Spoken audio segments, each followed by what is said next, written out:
Hello and welcome along to Mondo Chalavec Movies. My name is John and I'm going to talk to you today in a bit more length about the 4K version of Demons released by Arrow. And I'm going to talk predominantly about, well, the first film, Demons, which was released in 1985, directed by Lamberto Bava and also produced by Dario Argento. More about that down the line.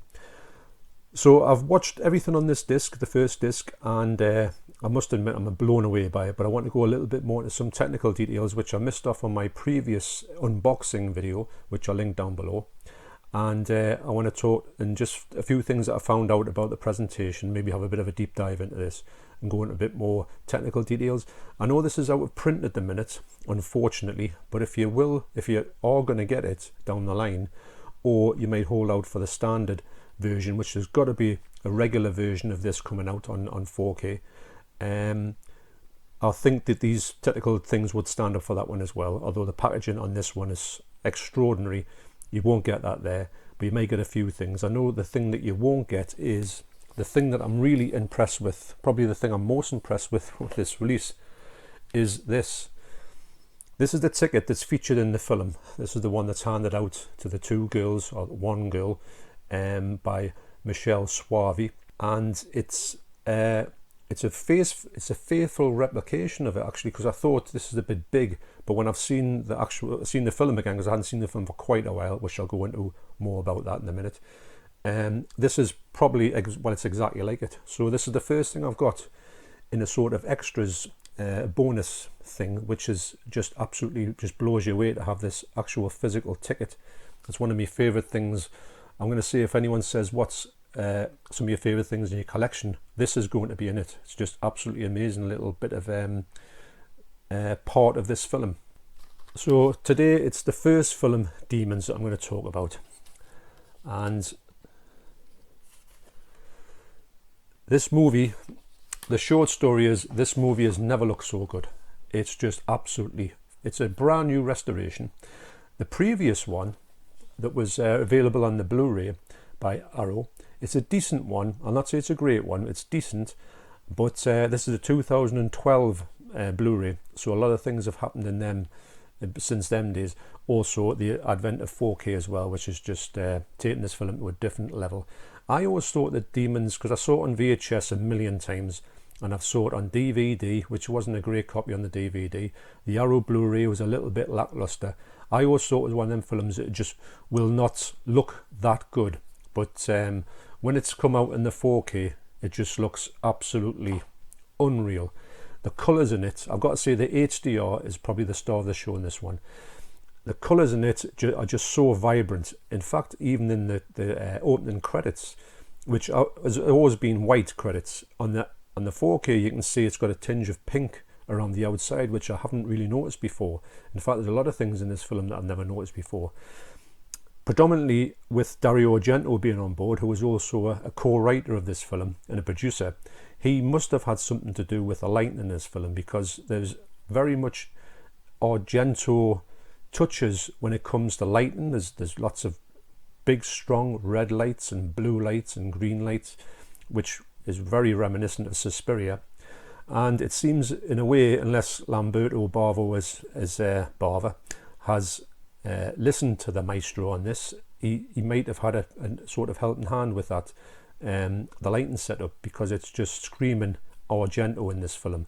I know he put a lot into it. He did put his name to the film, but he trusted Lamberto Bava to make a good film, which he did. He made an excellent film. And so when I was watching it, there's three versions on the disc of this movie. The first one is the one that I remember, the international English version, and they all run for 1 hour 28 minutes. Now it's funny because you get the international English version, which has all the audio that I remember. The people speak it's all dubbed, but it's dubbed in the way that I remember. I must have watched this film 1,000 times on VHS. So when it was presented in this one with the US dub on it, it just didn't resonate with me. In fact, it didn't put us off the film, but I remember watching this once and I put it on the shelf and I hadn't watched it since. So really, I haven't watched Demons since 2012 or thereabouts, which is a bit wild considering I used to watch it regularly all the time back in the 80s and 90s. So this film was due a massive rewatch for me, and I must admit I was blown away, as I was way back when. Now, funny enough, I've watched it a billion times going up, isn't it? It'll be a trillion times next time. I've watched it a million times on VHS and DVD, and this is the first time I've watched it recently, and the first time I saw it uncut was on here. And there is a lot more gore, a lot more extended gore scenes than there is in the original VHS tape. And I finally forgot about that cut, and I just always remembered the VHS cut. I remember it plain as day because I've literally burnt it into my retinas. But this one here is the full and cut one, like this one is. But because I watched this probably for the first time in a long time and studied it, I did notice that the more extra gore in here was a load more extra gore than I remembered being in here, although they're exactly the same versions. And it's thoroughly recommended for that. Knowing if you haven't seen it in the VHS days, you will get a lot more gore and I enjoyed it much more than I've ever enjoyed any showing for me of Demons, even though I must have watched it on a loop back in the day when I first got my VHS recorder. So the film, all the films, there's an international English version, there's a US theatrical version, which is 128 minutes, and ironically it says at the start of it, it says this version has been trimmed a bit, trimmed and re-edited, and so the soundtrack especially, that's the thing that put me off, the fact it's been redubbed and it's had different sound cues in it. The intro sound cue, which always was one of my favourite bits of the film, that's just not there, it's a different sound cue, which put me off immediately. I know it's a little thing, but it's just, when you're used to a certain cut, maybe people from the US don't really like hearing the international English version, I don't know. It does have an Italian version, which is basically more or less exactly the same as the international version, but in Italian dialect. So the bit rate on this film, when it was coming through very high. It was coming through around about the 80 bit rate and 80 megabytes per second, and even got to 100 in some shots, because I kept flicking it on every now and again in different scenes. But you usually get about 80 megabytes per second, which is very high for a film anyway, especially to keep going through the whole film. So that shows you just how much information is in this disc. And the picture quality, the sharpness, the colours, like I say, is just next level. It's one of the best, if not the best, 4K on a sort of really old cult classic horror film, and I'm including the likes of Zombie, Daughters of Darkness, House by the Cemetery, which I find have got amazing prints. But this one up here just blew us away, and I've got to admit, if you go for the 4K, if you can get your hands on the 4K, you will be stunned. I can imagine the Blu-ray, although the Blu-ray is not featured in this disc, you only get 4Ks. It's like a complete 4K package, nothing else. You will probably be blown away by the Blu-ray as well, but for me the 4K can lift it out with the HDR was present, and also the higher bit rate and the sharpness. It's just absolutely amazing. So Arrow, this is the first 4K I bought by Arrow, so I'll be very eager to buy more from them, especially with cult horror. I do think that Arrow do cult horror the best, and I would like to see them release more, and I would be the first one to buy a copy from them if I found that they were releasing more of this they're not the mainstream ones, more in a cult sort of niche, which is the stuff that I really like collecting in. As well, on the US theatrical cut, it has got a high bit rate as well. It's not as if the version on there is it's only the audio that doesn't do it for me. But the picture quality is exactly the same as the international theatrical cut. And even though it's supposed to be a shorter version, slightly trimmed, I don't see where it would be slightly trimmed. I'd be interested to find out what's not missing from it or altered, because it looks exactly the same film to me, even though I haven't watched it all the way through. I've just watched certain parts of it. So soundtrack wise, the international English version has English DTS HDMI Master Audio 5.1 surround, and that's coming through with 3.4 megabytes per second. That's a solid one. That's really, really good. It's got a load of bass in it. To me, it's the best I've ever heard it. I did flick this one on, which has only got a one channel, and you can see the thing on it just a mile off. It's completely, well, I don't know how to describe it. It's like night and day. Well, actually, to be honest. Even going from picture to sound, everything to do with these two films, it's just night and day. There's no comparison really. It's not a bad release. It's great for having the stuff you've got with it that's included in this package. You know, the packaging, it's brilliant. But for picture and sound, you cannot touch this one at all. There's just no comparison. Even the Blu-ray, I think, would stand out massively compared to this. It's a huge upgrade, basically. You also do get an HD Master, a DTS HD Master 2.0 channel audio, which coming in at 1.6 megabytes per second, and you could see the drop in that. I don't know why. Personally, I would always go for the 5.1 because you just get that little bit of bang for your buck. And I like to have one that's got like what I consider the best one. If I had a Dolby Atmos track, that would be even better. That would probably come on in my soundbar as 7.1. I know that the Blue Underground, all their ones are Dolby Atmos, which is amazing. And I'm not saying that Arrow will let themselves down at all here, but I would love to see a Dolby Atmos soundtrack on here. Also, it's worth mentioning that the picture on here does have Dolby Vision HDR10 compatible on both films, which is another amazing thing to think that this film could be presented in that fashion. So the version on the US theatrical cut, audio wise, is a bit of a drop down actually. It hasn't got any 5.1 or even 2 channel stereo, which is a bit of a letdown, but I personally won't be watching that cut of the film. I will always watch the international English cut because it's my preferred choice. But it's a shame that one doesn't have the 5.1 surround sound.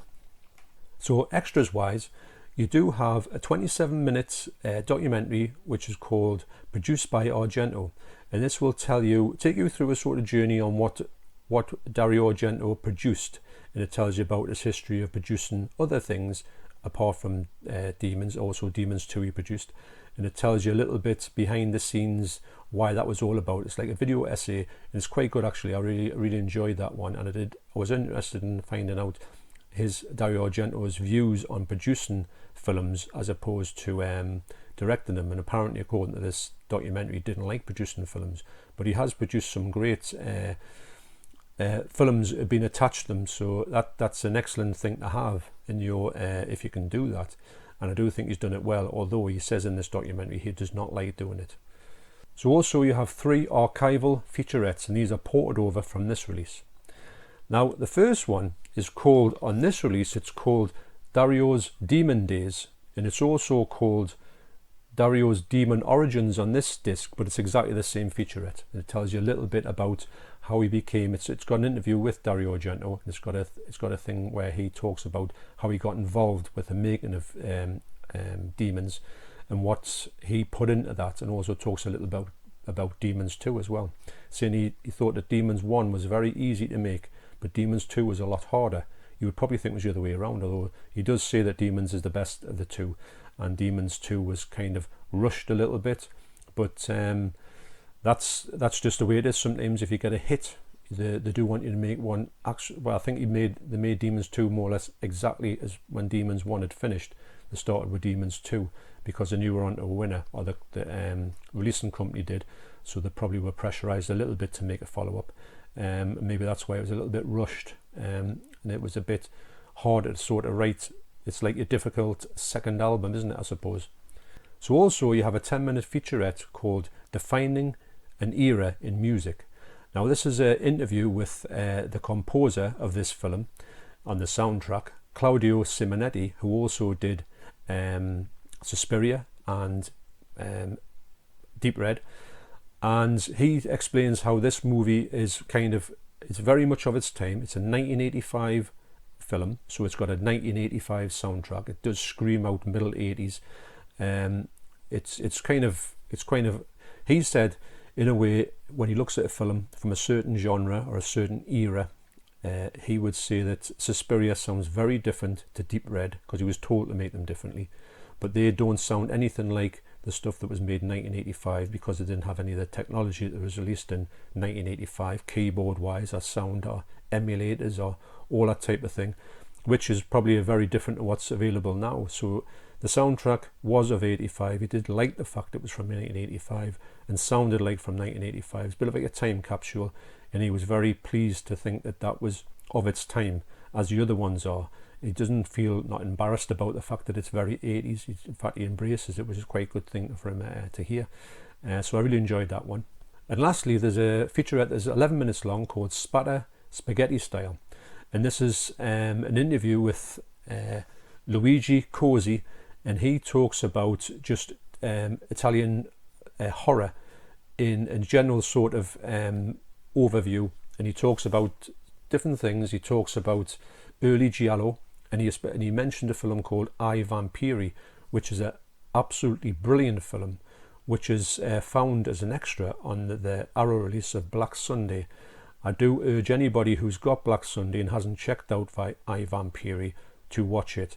It's an absolutely brilliant black and white film from 1956, and I do believe it's kind of cited as the first ever Italian horror film. Could be wrong, but it's definitely one of the first, and it's absolutely brilliant. Some of the effects on it are just absolutely mind-blowing. I don't know how they've done this special effects where people just age or turn into like the faces sort of develop all this markings on it. It doesn't even look like any kind of special effects. Obviously it is special effects, but it's just amazing how they've done it, and I rate that film very highly. It's one of my favorite films, so do check that out. But they talk about that, and they mention obviously about Mario Bava, they talk about Lamberto Bava, they talk about Dario Argento, Lucio Fulci. So it's a bit of a broad overview, but it gives you a little bit of an idea. If you're just starting to get into Italian horror, it does give you a little bit of an insight into what to expect and where to go and where to look for before you go.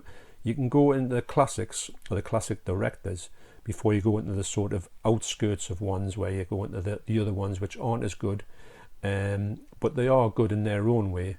But if you started with, say, somebody who is one of the real Bruno Mattei, which is kind of very low budget, you might be put off immediately. You're better off going to the people that know their game, like Dario Argento, Lucio Fulci, Mario Bava, and then you can sort of branch out from there. So that's an excellent little documentary. Of course, these are being available all the time on here. So also you have the trailers. You have Italian trailer, international trailer, and US version. Now, funny enough, the US version trailer, for me, even though the US version of the film is not one that I do really care for, mainly down to the soundtrack, I did find that the US theatrical trailer for this was the best trailer of the bunch, which is quite strange as well. So to recap, I've got to admit, Demons has never looked as good. It's never sounded as good. It's never played out so well. To me, this is the definitive version of Demons. If you're thinking about getting it, get it as quick as you can. Try and get it for as low as money as you can. I think you're probably going to pay 45 plus. I would hate to think you would get scalped with it. If you do think the scalpers are already out there selling this for £120 or trying to get £120 for it, you're better off waiting for the standard release, which will come out. This one is purely really just an amazing version of the film. I'm so glad I pre-ordered it. That's another thing. If you do want to get these films that you hear about coming out, just pre-order them straight away. If it's a film that you think you're going to love, like I do. This is one of my favorite films of all time. As well, I do think this is coming right at the end of the classic Italian boom, which I would say started in the late 70s, and this is 1985, and I think after 1985 the films did tail off, and I don't think this is probably the last big film which has got everything going for it. The other ones had bits of things going for it, but they kind of run out of ideas. The special effects weren't as good, the storylines are a little bit preposterous, and I think the Italians, the writing on the wall was at the end of Demons, especially Demons 2 just didn't live up to Demons 1, although I'm very interested to go back to Demons 2, which I will be doing, and I'll be doing another video like I'm doing on this one with Demons 2. I'm going to go into Demons 2 with a view that originally I didn't like it. I've got to admit, I got it and I thought it was a pale imitation of Demons 1, and I kind of watched it like as though I watched Demons like a trillion times. I watched this one maybe a handful, if that. Now I'm going to go back to this one with a fresh pair of eyes and think, right, what's this film going to give me now? And I've heard a lot of good comments in my last video, where people were talking about it and rating this one quite highly. They do know it's not as good as Demons 1, obviously, but they have got a love for it. The short story is, get yourself this version of Demons because it is absolutely unreal. I had a great time with it. I watched it and I can't wait to watch it again. I will be digging through Demons 2 Blu-ray, 4K, and seeing what that, and doing a comparison with that. Although I have a brief look at it, and I do think that the picture quality in it is absolutely amazing. It might even be better than Demons 1, believe it or not. Although it has got, I think, 4 instances of judder on the screen, but I think that is inherent in the print. They can't get rid of it. The only way they could get rid of it was to cut it out of the film. But I know that, but that's something I'm going to talk about in the next video. So okay, so thanks very much for watching this this video, and I had a lot of fun in making it. I had a lot of fun going through this this film. I couldn't wait to watch it. It's been a long time coming. I've been putting it off loads of times. I thought, when I watched this one, but I knew there was something going to come out with Arrow, or even Synapse released it, and I thought I'll watch the Synapse one, and it was just stupid money. So I thought, I've always put it off to watching it, but now I feel like I'm going to watch it probably another 1,000,000 times. So thanks for watching. You take care, and I'll see you in the next video.